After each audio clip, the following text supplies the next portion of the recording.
রাতের আঁধারে ফিলিস্তিনি গ্রামে হামলা চালিয়ে একটি মসজিদে আগুন ধরিয়ে দিয়েছে ইসরায়েলি বসতি স্থাপনকারীরা। সেই সাথে একাধিক গাড়িতেও অগ্নিসংযোগ করা হয়।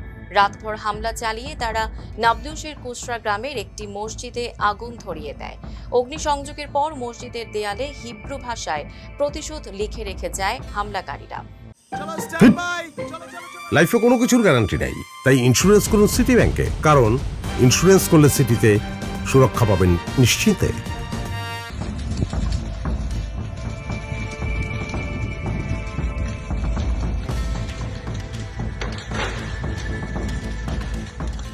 একই রাতে রামাল্লার আল মোগাইর গ্রামেও হামলা চালিয়ে ফিলিস্তিনিদের একাধিক গাড়িতে আগুন ধরিয়ে দেওয়া হয়।